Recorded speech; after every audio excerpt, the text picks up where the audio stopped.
Nesse momento, se desligue de você. Se conecte com o céu. Chamar o preletor da noite, presbítero Rafael.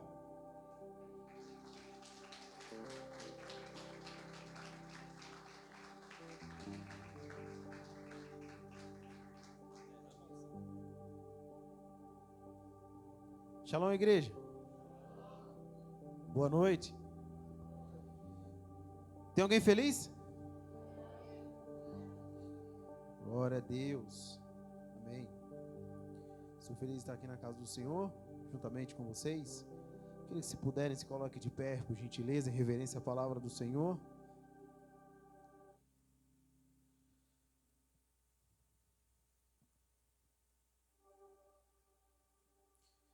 Se puderem, abram as vossas Bíblias no livro de Mateus 24, verso de número 12.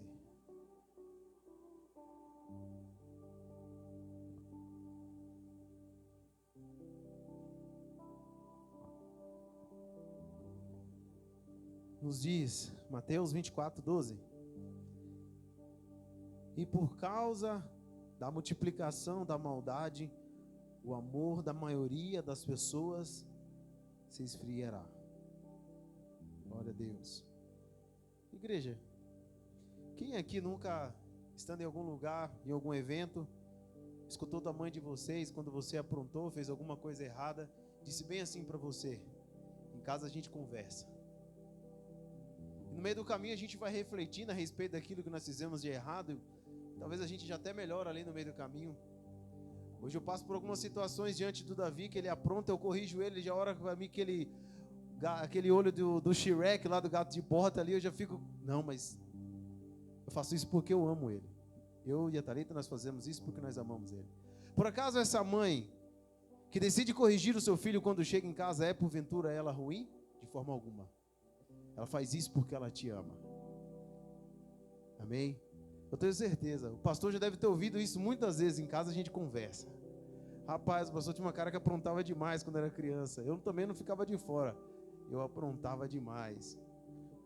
Nós queríamos ouvir qualquer outra coisa, menos isso. Em casa a gente conversa. Glória a Deus. Deus, no nome de Jesus, eu quero te agradecer pelo que o Senhor tem feito, por aquilo que o Senhor vai fazer aqui nessa noite.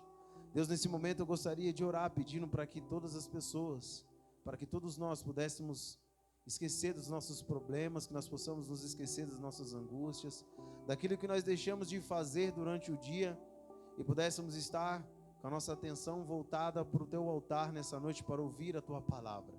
Deus, nesse momento eu te peço para que nós venhamos, ó Deus, nos entregar totalmente a ti nessa noite, para que nós possamos aplicar tudo aquilo que vai ser dito no nome de Jesus. Amém. Glória a Deus. Poder se assentar, igreja, no nome de Jesus.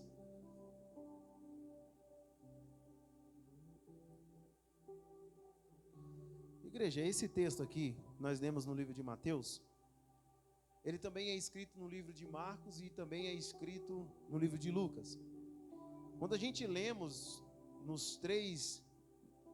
nesses três autores, nós vamos ver que cada um tem coisas a contribuir a respeito dessa passagem. Cada um acrescenta uma coisa que o outro não fala.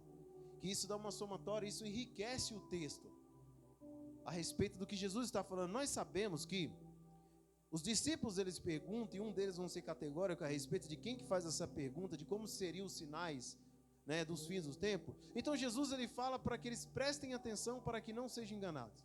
Mas eu não queria me atentar para os finais do tempo, não é isso. Eu não quero falar nessa noite aquilo que o Senhor colocou no meu coração a respeito dos finais do tempo. Mas algo que me chama a atenção, que somente Mateus vai escrever, uma característica que ele dá que os outros autores não dão, é a respeito de que por causa da multiplicação da maldade, o amor de muitos se esfriaria.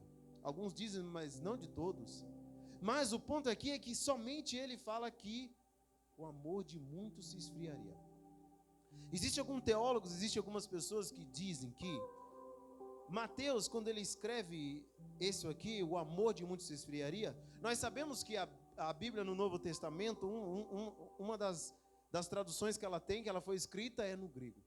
E quando isso é traduzido para nós, Algumas pessoas dizem que Mateus ele escreve que o amor ágape de muitos se esfriaria. Acho que alguém já entendeu aqui a respeito do que eu quero falar aqui nessa noite. Então, quando nós falamos sobre o amor ágape, antes de nós entrarmos na mensagem, eu gostaria de descrever a respeito desse amor ágape. Nós sabemos que o amor no grego, ele tem algumas características, ele leva algumas esferas, ele é falado em 3 esferas. Né? E eu queria falar a respeito de 2 nessa noite, é o filéu e o ágape. E se a gente for ver no original, no Novo Testamento, muitas das traduções, muitas das palavras, quando ela vem um amor, na frente ela está falando se ele é ágape, se ele é filéu. E acho que, se não me engano, tem um eros também. Cada um desses aí significa uma coisa no grego. Então, para a gente entrar na mensagem, eu gostaria de falar a respeito do amor filéu. O amor filéu nada mais é que um amor afetuoso.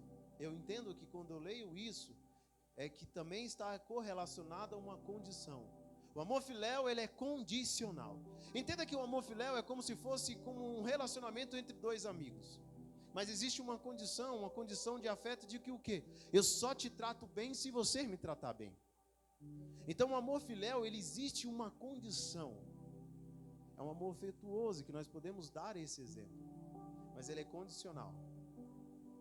E eu entendo que quando nós sentimos esse amor filéu por outra pessoa, quando nós contribuímos com isso, é o mesmo que deixar uma porta aberta para que a ofensa ela entre nas nossas vidas. Por que é uma porta aberta para a ofensa entrar nas nossas vidas? Porque se ele é condicional, se eu só amo uma pessoa a partir do ponto que ela faz algo que eu espero que ela faça, ou se ela contribui da mesma forma que eu quero que ela contribua, as pessoas nem sempre vão fazer aquilo que nós queremos que ela faça.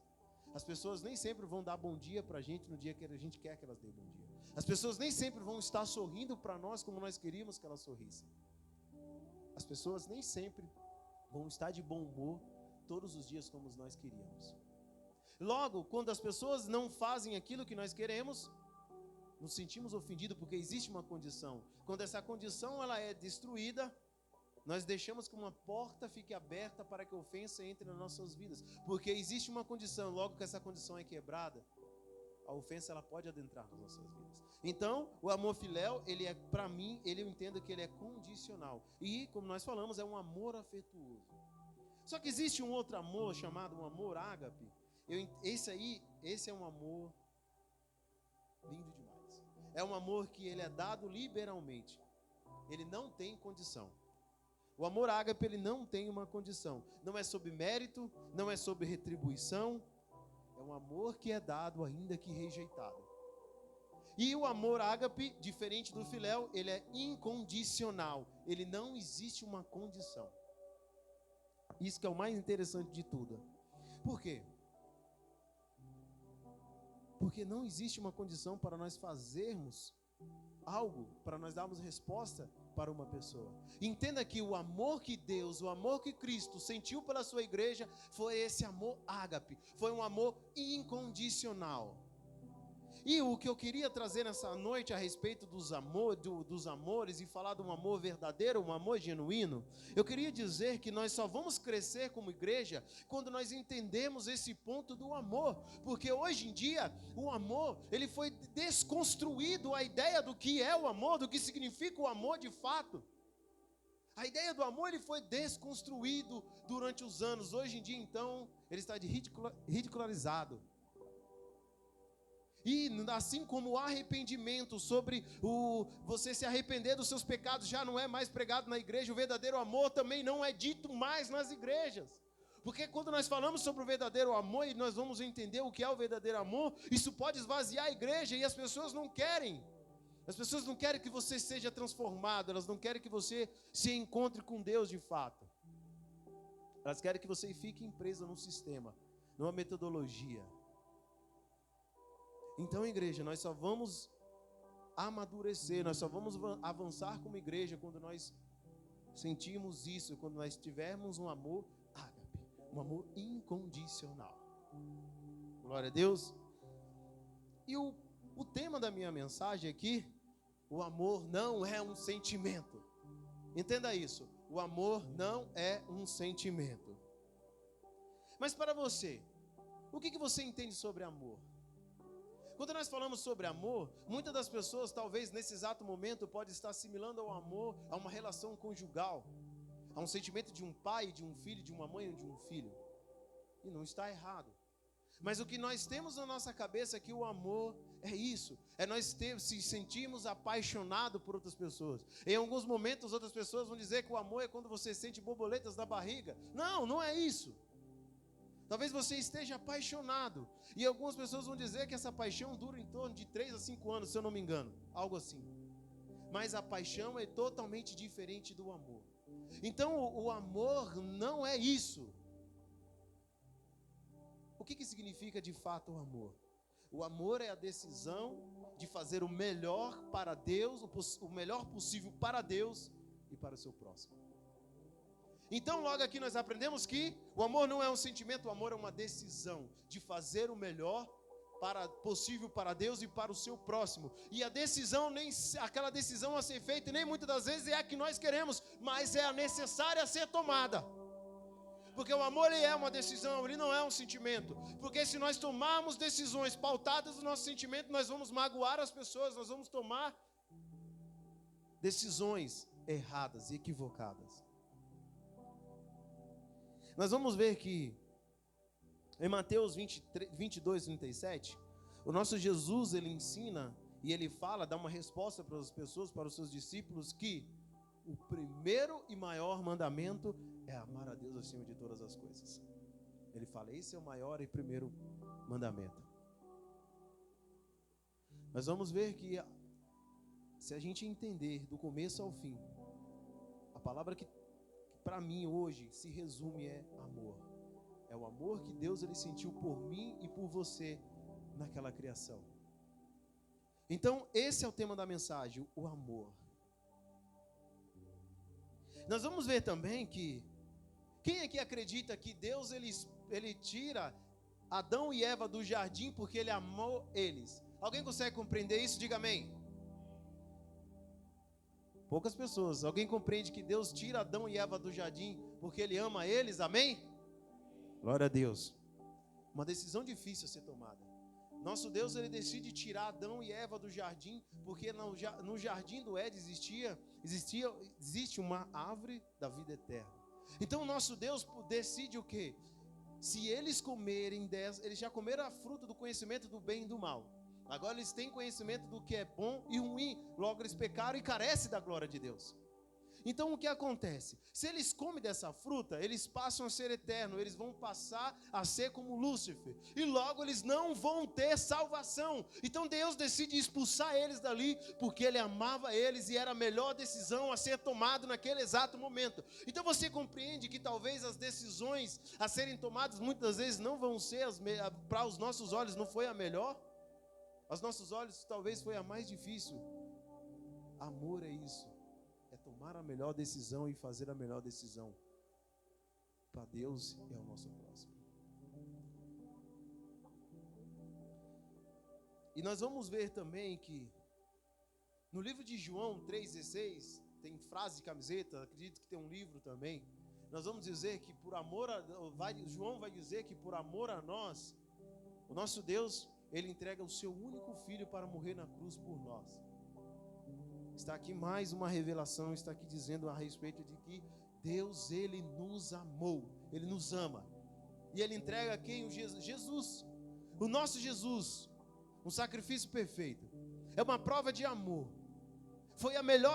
Essa foi a melhor decisão, ainda que pareça difícil. Ele teve que dar o seu único filho, porque Ele nos amou para que nós pudéssemos ter salvação e o acesso voltasse novamente. Ele decide entregar o que Ele tinha de melhor, o seu filho. Quem aqui consegue entender que talvez a melhor decisão a ser tomada fosse entregar o seu filho na mão de outras pessoas, na mão de um homem, de uma mulher, para ser cuidado, para ensinar? Deus, Ele nos amou e entrega Jesus, o preço justo a ser pago pelos nossos pecados, e por isso que nós somos justificados por Jesus. Jesus foi o justo preço a ser pago naquela cruz, naquele madeiro, por nós. Se você não consegue enxergar um amor tão grande como esse, eu não sei o que se passa na sua mente. Se você não conseguir olhar para a cruz, se você olhar para Jesus e não enxergar um amor genuíno, um amor verdadeiro, um amor incondicional. O nosso Jesus, ele morre por mim, ele morre por você, ele morre por todos. Se a gente entender o texto, que quando Jesus, ele vê que Pedro fala que, não, Senhor, o Senhor não vai morrer. O nosso Jesus, ele adverte Pedro. Por quê? Porque Pedro se deixou ser levado pelo sentimento e Jesus sabia que existia um preço a ser pago e aquela era a decisão perfeita a ser tomada. E ele vai até uma morte de cruz, para que nós pudéssemos ter vida. Ele falou, não existe uma condição, eu vou morrer por vocês e ponto. Porque eu amo vocês. Houve uma anistia, foi pago o preço por mim e por você. Se você não consegue enxergar um amor de alguém que deu a sua própria vida por você, sem colocar condições, o nosso Jesus, ele não diz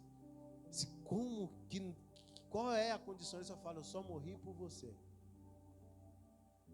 Se você entender assim como uma mãe, ela decide dar o seu melhor, dar o melhor para o seu filho, sem olhar se ele é o melhor filho, ela dá o seu melhor, ela dá a melhor educação, ela dá tudo que ela pode dar, tudo que está ao seu alcance, porque ela ama o seu filho. A minha mãe, ela fez tudo pelos seus 3 filhos.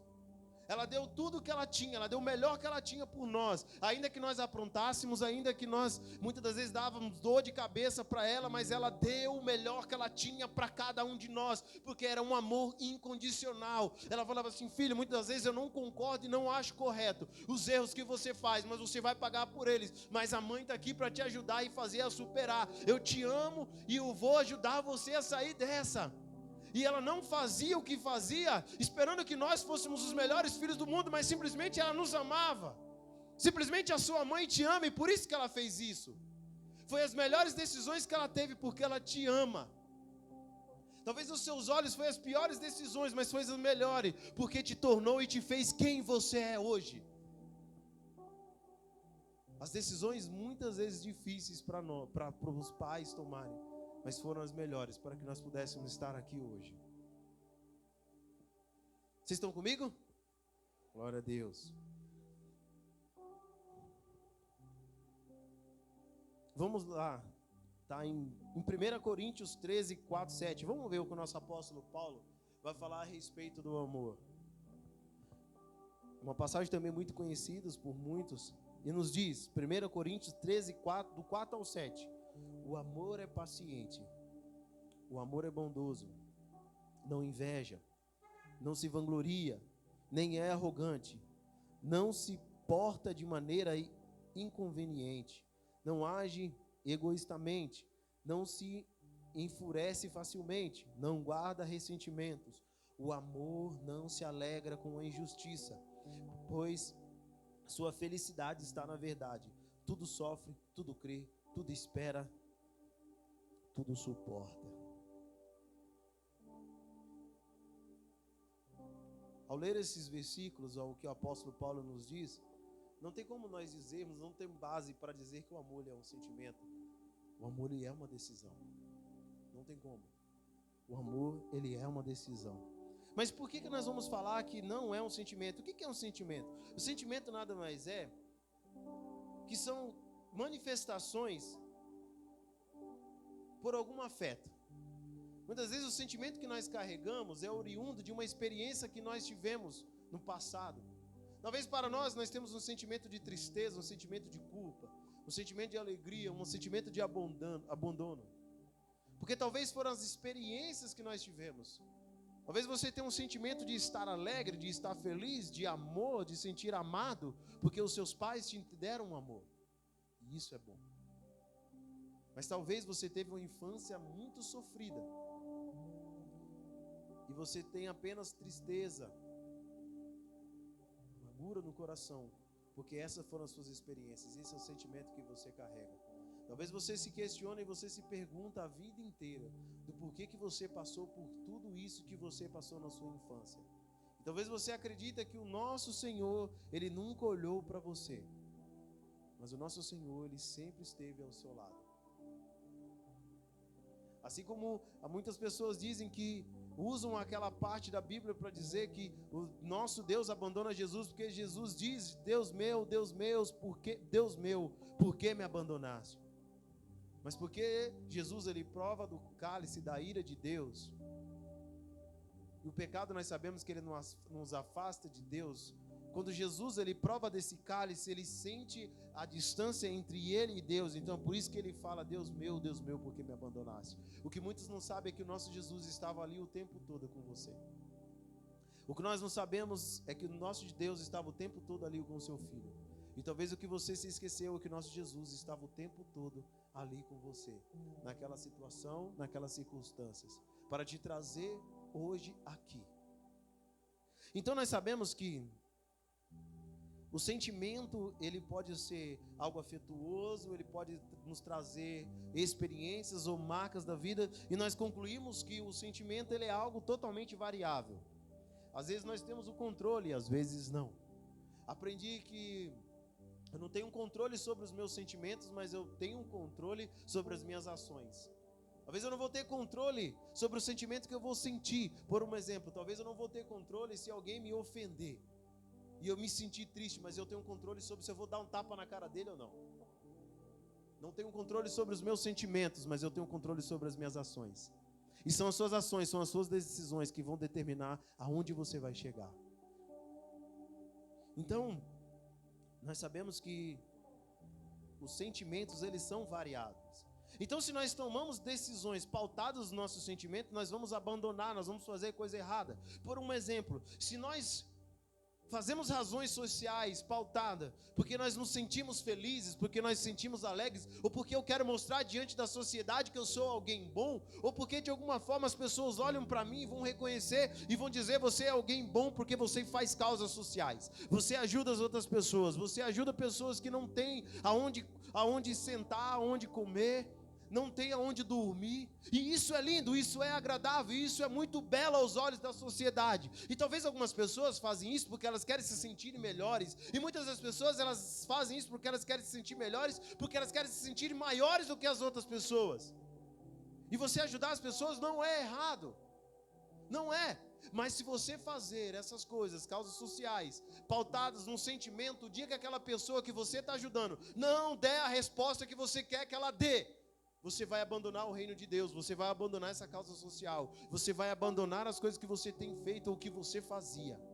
Então não faça as coisas no reino de Deus pautada no sentimento que você tem agora, mas faça porque precisa ser feito para o reino de Deus. Porque, como eu disse, as pessoas, elas estão sujeitas a errar, as pessoas estão sujeitas a acordar com o pé esquerdo nesse dia.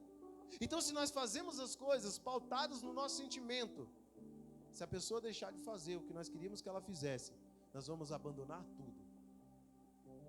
Nós vamos deixar tudo de lado. Se nós ajudamos pessoas, esperando que ela retribua de alguma forma para nós, e no dia que ela decidir não fazer, ou o dia que ela decidir não te ajudar, você vai abandonar, você vai deixar tudo de lado. Você vai tomar uma decisão totalmente equivocada. Faça isso porque você ama o nosso Deus, você tem um amor ágape pelas pessoas e pelo reino de Deus. Assim também nós vamos entender num relacionamento num casamento. Se você tomar decisões baseado no sentimento que você tem, você vai fazer besteira. Se você decidir hoje falar assim: eu só vou dar bom dia para minha esposa se ela me der bom dia de novo, ou se ela acordar com o pé direito, você vai tomar decisões erradas. Porque o amor, ele não é um sentimento, ele é uma decisão. Então, quando você acorda e sua esposa, talvez ela não está bem, aí você pega lá e você acordou num dia bom, e você fala bom dia, ela olha para você e fala: que bom dia o quê? Não tem nada de bom, e ela solta os cachorros em cima de você. Aí você vai para a sua empresa, você vai para qualquer outro lugar, para um shopping, para um mercado, e vem aquele banguelo e dá uma bandeja para você. Aí vem uma pessoa que te trata bem, que fala bem com você. Aí você está fazendo aquilo pautado no sentimento que foi ferido logo cedo, e você vai e faz algo errado. Aí você jogou no lixo, você jogou nos anos, fora, no lixo, todos aqueles anos, tudo aquilo que você demorou anos para construir. Por isso que eu falo que não é pautada no sentimento. Então você consegue entender comigo que muitas vezes os dizeres não dizem muito, mas o não fazer, o renunciar, pode dizer o quanto você ama uma pessoa. Você tem a oportunidade todos os dias de errar com aquela pessoa, mesmo ela te tratando mal, mesmo ela te não fazendo aquilo que você queria que ela fizesse, e você decide não fazer mesmo assim. Aí você ama. Sim, de fato você ama. Porque é uma decisão. Você decide todos os dias em não fazer. Você decide todos os dias em renunciar. Porque nós estamos sujeitos a não acordar em dias bons, em dias alegres. Você concorda comigo também que se você acorda num dia não querendo vir para a igreja, não querendo congregar, isso pode abrir uma porta para que você fique distante cada vez mais do nosso Senhor. Porque se você faz algo para o reino de Deus, porque você olha para o sentimento, um dia você não vai acordar bem. Você vai decidir não vir à igreja. Talvez era aquele dia que o Senhor ele ia te falar frente a frente com você. Porque nós sabemos que os nossos sentimentos, eles são alterados até mesmo com as estações do ano. Até as estações do ano, em alguns momentos, eles conseguem alterar o nosso humor, conseguem alterar os nossos sentimentos. Os nossos sentimentos, eles são alteráveis, eles são variáveis. De acordo com o clima, de acordo com o dia a dia, de acordo de como vai ser a nossa semana. Até o nosso sentimento pode ser alterado se a nossa conta bancária está negativa. Mas o ponto é você não tomar decisões erradas com base nisso. Se você está vindo à igreja porque uma pessoa sorri para você ou não, se você está vindo com base nisso, um dia você vai parar de vir. Venha porque você ama o nosso Cristo, venha porque você ama o nosso Deus. E você está fazendo isso não é por causa das pessoas. E se você ter um amor filéu, você está com uma porta aberta para se sentir ofendido. E quando você está ofendido, você deixa de vir na casa do nosso Senhor. E quando você deixa de vir na casa do Senhor, você perde grandes coisas. Você deixa de sentar na mesa com Ele, você deixa de viver grandes coisas ao lado dEle. Então, se você deixar que o sentimento ele tome conta da sua vida, você vai se distanciar do reino de Deus, você vai se distanciar de Deus. E uma coisa aqui também, que nós precisamos entender, é que tudo aquilo que está sendo dito aqui nessa noite, talvez muitos aqui já sabiam o que é o amor. Talvez muitos não. E me desculpe se eu desconstruir coisas de anos, mas a verdade ela precisa ser dita. E quando nós falamos de amor, o que está sendo pregado nas igrejas hoje é um amor de aceitação. As pessoas elas estão dizendo, Deus ele te ama do jeito que você é.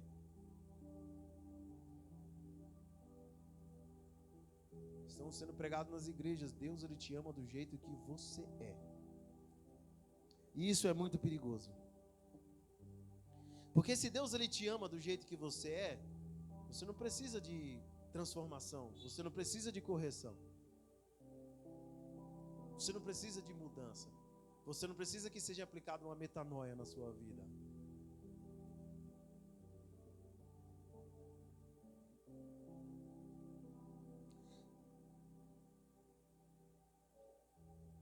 Não é um amor de aceitação que Deus sente por nós. Porque se nós acreditarmos em um amor de aceitação, não precisa de arrependimento. Um amor, se a gente tiver um amor de aceitação, nós estamos anulando o arrependimento nas nossas vidas.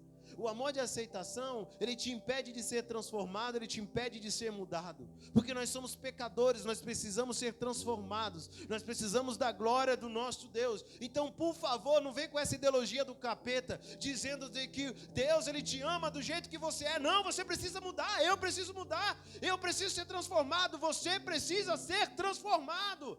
Se Deus, ele te ama do jeito que você é, aquela pessoa que você matou, aquela pessoa que você tirou a vida, Deus vai te aceitar assim, você não precisa se arrepender. Você não precisa se arrepender dos seus pecados, porque Deus te ama e Ele te aceita do jeito que você é. Então, por favor, vamos pregar o verdadeiro evangelho, vamos pregar o verdadeiro amor, porque esse é o amor. A palavra nos diz, Salomão diz que Deus corrige aquele que Ele ama. E se preciso for, assim como Deus mandou, expulsou do jardim Adão e Eva, também nós vamos precisar expulsar algumas pessoas das nossas vidas, porque nós amamos ela. E nós queremos ensinar alguma coisa para ela. Então, se alguém vier com esse amor de aceitação, por favor, chuta fora, porque isso não é da parte de Deus. Porque Deus, Ele quer que você seja transformado. Deus, Ele quer que você seja mudado. Deus, Ele quer salvar a sua casa, Ele quer salvar os seus. E é sobre arrependimento de pecados. É sobre nós termos a nossa vida transformada. Então, o amor de aceitação está anulando o arrependimento nas nossas vidas.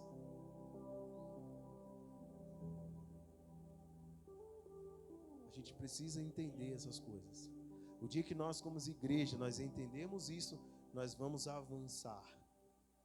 Nós vamos avançar. E esse amor de aceitação está impedindo a igreja brasileira de continuar avançando, de ir para frente. Por quê? Assim como eu disse, se a gente anula o arrependimento, e Deus, Ele te ama do jeito que você é, desse jeito mesmo, todo torto, faz tudo errado,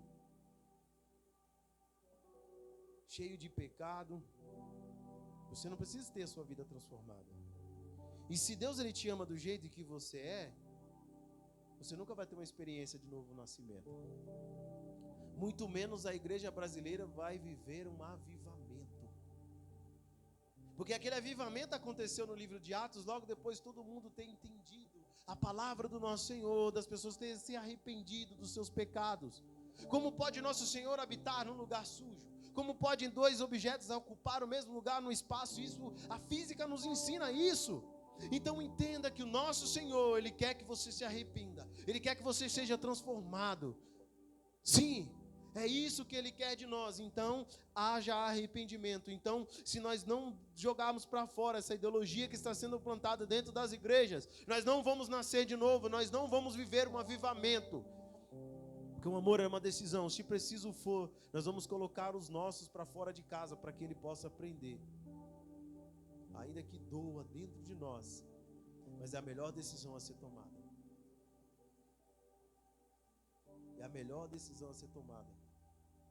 Todas as vezes que eu levo o Davi tomar uma vacina, ou a Thalita me fala que ele teve que tomar uma vacina, alguma injeção, eu me lembro de toda aquela cena que eu tenho que apertar ele, segurar ele, e ele chora. Mas é uma decisão a ser tomada, porque é o melhor para ele.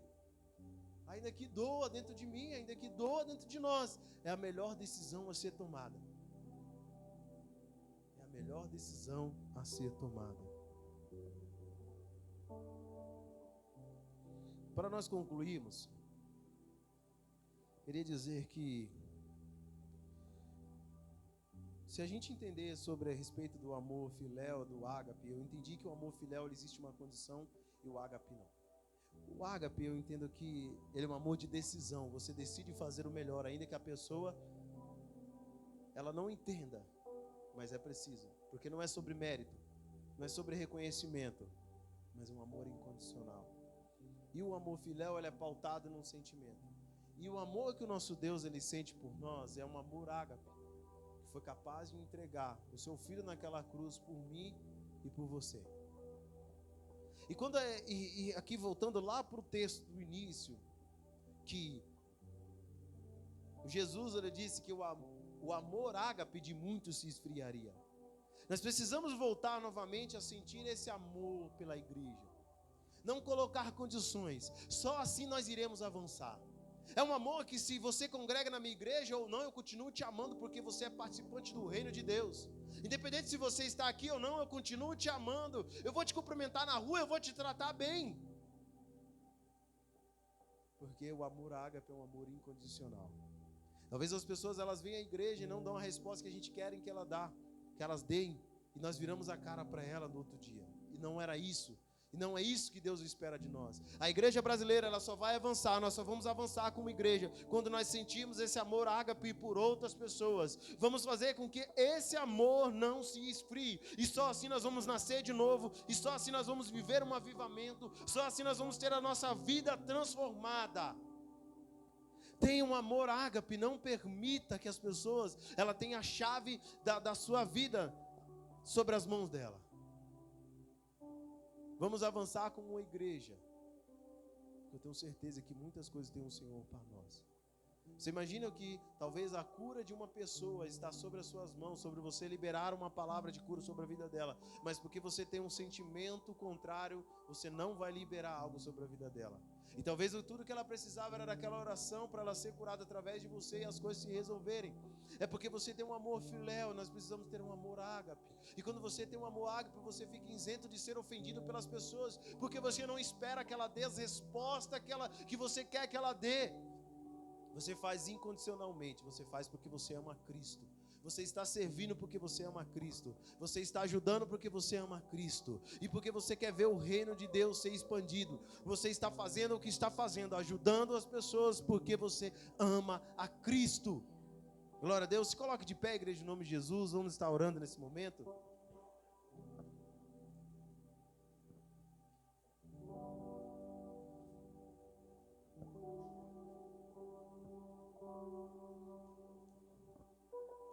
Ore para que o Senhor lhe fale no seu coração.